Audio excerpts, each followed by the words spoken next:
അപ്പോൾ അവരല്ല, ഞങ്ങളായാൽ കഥ മാറുമെന്നാണ് എല്ലാവരും തെരഞ്ഞെടുപ്പിൽ പറയുന്നത്. അവരും കൊള്ളാം ഞങ്ങളും കൊള്ളാമെന്ന് ആരെങ്കിലും പറയാറുണ്ടോ? കാണാം. മാന്യമഹാജനങ്ങളെ,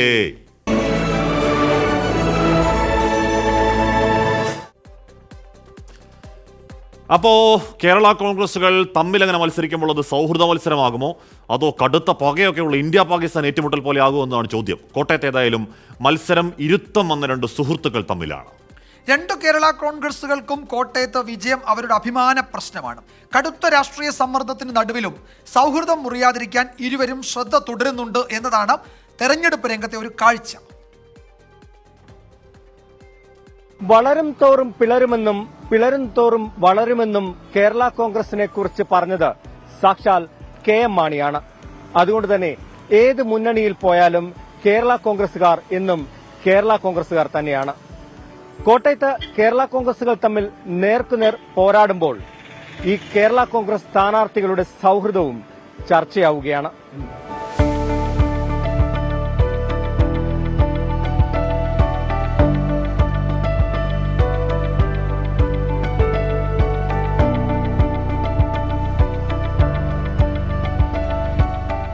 ഇരുപത് വർഷത്തെ പഴക്കമുണ്ട് ഈ സൗഹൃദത്തിന്. അതുകൊണ്ട് തന്നെ പരസ്പരം മത്സരിക്കേണ്ടി വന്നെങ്കിലും ആ സൗഹൃദത്തിന് കോട്ടമൊന്നും തട്ടിയിട്ടില്ല.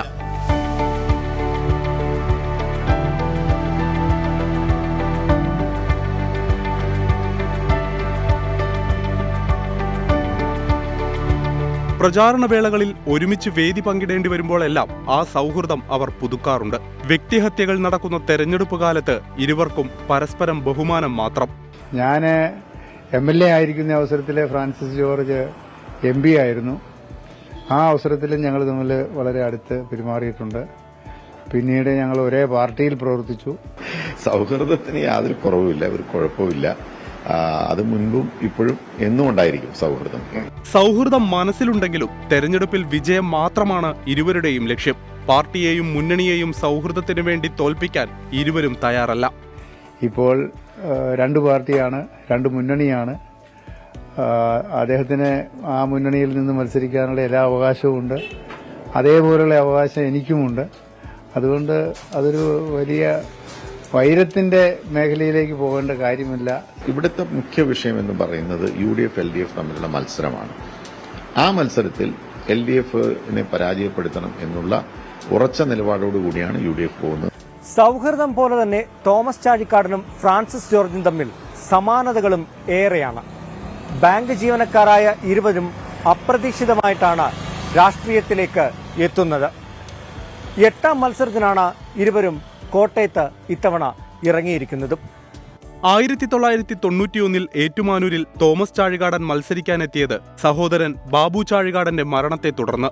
കേരള കോൺഗ്രസ് സ്ഥാപക നേതാവായ KM ജോർജിന്റെ മകൻ എന്ന മേൽവിലാസത്തിലാണ് ഫ്രാൻസിസ് ജോർജിന്റെ രാഷ്ട്രീയ പ്രവേശം. KM മാണിയാണ് ചാഴികാടനെ രാഷ്ട്രീയത്തിലേക്ക് കൈപിടിച്ചു കൊണ്ടുവന്നത്. ഫ്രാൻസിസ് ജോർജ് PJ ജോസഫിന്റെ ശിഷ്യനെന്ന നിലയിൽ പേരുകേട്ടു. ഇത്തവണ മത്സരത്തിനെത്തുമ്പോൾ മുന്നണികളിൽ മാത്രം ചെറിയ മാറ്റം. നാളിതുവരെ UDFനൊപ്പം മത്സരിച്ച ചാഴികാടൻ ഇത്തവണ ഇടത് സ്ഥാനാർത്ഥിയാണ്. ലോക്സഭയിലേക്ക് LDFനു വേണ്ടി മാത്രം മത്സരിച്ചിട്ടുള്ള ഫ്രാൻസിസ് ജോർജ് ആകട്ടെ ഇത്തവണ UDF സ്ഥാനാർത്ഥിയുമായി. Toby Johnson, 24 Kottayam. അല്ല വിജയമാർ, ഇപ്പൊ എത്ര സൗഹൃദമാണെങ്കിലും ചാഴിക്കാടനെ ജയിപ്പിച്ചെടുക്കുക എന്ന് പറയുന്നത് LDFനേക്കാൾ ജോസ് കെ മാണിയുടെ അഭിമാന പ്രശ്നമാണ്. ചാഴിക്കാടൻ വിശ്വാസവഞ്ചന കാണിച്ചതുകൊണ്ട് ചാഴിക്കാട് തോൽപ്പിക്കുക എന്നത് UDFന്റെ അഭിമാന പ്രശ്നമാണ് എന്ന് പറഞ്ഞാൽ. പക്ഷേ അവിടെ പോരാട്ടം നടക്കുന്നത് PJ ജോസഫും ജോസ് കെ മാണിയും തമ്മിലാണ് യഥാർത്ഥത്തിൽ, അല്ലേ? പക്ഷേ ഹാഷ്മി, ഈ രണ്ടുപേരും ഇപ്പോൾ ചാഴിക്കാടനാണെങ്കിലും ശരി, ഫ്രാൻസിസ് ജോർജ് ആണെങ്കിലും ഇവരുടെ ഒരു പൊതു പ്രത്യേകത തെരഞ്ഞെടുപ്പ് കാലമാണെങ്കിലും അല്ലെങ്കിലും അങ്ങേയറ്റം മാന്യമായി ആളുകളോട് തരത്തിലുള്ള ഒരു പ്രകോപനം ഉണ്ടാകുന്ന വാക്കുകൾ അവർ എവിടെങ്കിലും പറഞ്ഞതായി കേട്ടിട്ടില്ല. ഇപ്പൊ തെരഞ്ഞെടുപ്പ് നമുക്ക് വ്യക്തിപരമായി ഏറെ അടുപ്പമുള്ള ആളുകളാണ്. ഏത് ഘട്ടത്തിൽ അവർ സംസാരിക്കുമ്പോഴും ബേസിക് ചർച്ച വരികയാണെങ്കിൽ പോലും ഫ്രാൻസിസ് ചർച്ച വരാറുണ്ടായിരുന്നു. ചർച്ച വരുമ്പോൾ വളരെ സൗമ്യനായി ശാന്തനെ മാത്രം ഏറ്റുമുട്ടലിന് അവര് ഇല്ല, ഈ തെരഞ്ഞെടുപ്പ് ഏറ്റുമുട്ടലിനുണ്ടെങ്കിലും അങ്ങനെ ഈ ചർച്ചകളിലൊന്നും ഏറ്റുമുട്ടലില്ല. അത് വ്യക്തിമഹത്വം കൂടിയാണ്. അത് ഈ ഘട്ടത്തിൽ പറയാതിരിക്കാൻ കഴിയില്ല. ഇവിടെ ഒരു പ്രേക്ഷകൻ ചോദിക്കുന്നുണ്ട് കേട്ടോ, ഇവിടെ ഈ എന്താ അയ്യോ അത് കാണുന്നുണ്ട്, വായിക്കണമെന്ന് ചോദിച്ച കമന്റ് കാണും. അപ്പൊ എന്ന് പറഞ്ഞാൽ ഈ വെയിലത്തെ സ്ഥാനാർത്ഥികൾ എന്ത് ചെയ്യുന്ന ചോദിക്കുന്നത്, പ്രചരണം എന്ന് പറഞ്ഞാൽ കടുക്കുമല്ലേ എന്ന് പറഞ്ഞാൽ സ്ഥാനാർത്ഥികളും പാർട്ടി പ്രവർത്തകരും കൊടുമ്പയിലാണല്ലോ. ഇന്നലെ SKനുമായിട്ട് സംസാരിച്ചപ്പോൾ പറയായിരുന്നു ഈ 38 ദിവസം ഇനി 38 ദിവസമുണ്ട്. ഈ 38 ദിവസം ഈ വെയില്, മാർച്ച് ഏപ്രിൽ മാസത്തെ വെയില്, അതിലൂടെ യാത്ര ചെയ്യണം. തന്നെയുമല്ല പ്രവർത്തകര് അവരും പോകണം. പിന്നെ സാമ്പത്തിക ചെലവുണ്ടല്ലോ തെരഞ്ഞെടുപ്പ് എന്ന് പറയുമ്പോൾ രാഷ്ട്രീയ പാർട്ടികളെ സംബന്ധിച്ച് അതൊക്കെ സമാഹരിക്കണം. അങ്ങനെ കരുതിയതിനപ്പുറത്തേക്ക് സമാഹരിച്ചു വെച്ചാലേ കാര്യങ്ങൾ നടക്കും. പിന്നെ ശാരീരിക അധ്വാനം, ചൂട് എന്ന് പറഞ്ഞാൽ പത്തനംതിട്ട നമ്മുടെ നരേന്ദ്രമോദി വന്ന പരിപാടിക്ക് പോയായിരുന്നു. എൻ്റെ പൊന്നു വിജയുടെ ചൂടെന്ന് പറഞ്ഞാണല്ലോ ഭയങ്കര ഹ്യൂമിഡിറ്റിയാണ്. നമ്മുടെ എറണാകുളത്തുള്ള ചൂട് പോലെ പത്തനംതിട്ടയിലൊക്കെ എന്ന് പറഞ്ഞാൽ സ്കോർച്ചിങ് ഹോട്ട് എന്ന് പറഞ്ഞാൽ നമ്മൾ ക്ഷീണം, നമ്മളങ്ങ് പിഴിയുന്ന ചൂടാണ്. അപ്പം നമ്മുടെ ഫീൽഡിൽ നിരന്തരം വർക്ക് ചെയ്യുന്ന റിപ്പോർട്ടർമാർക്ക് കൂടി ഒരു സല്യൂട്ട് കൊടുക്കേണ്ട സമയം എനിക്ക് തോന്നുന്നു. ഉറപ്പായും നാളെ എനിക്ക് പാലക്കാട് ഡ്യൂട്ടി ഇട്ടിട്ടുണ്ട്. പാലക്കാട് 40 ഉണ്ട്. അപ്പോ അത് നടക്കട്ടെ. ഏതായാലും നമ്മളൊക്കെ അങ്ങ് ഇറങ്ങുകയാണല്ലോ.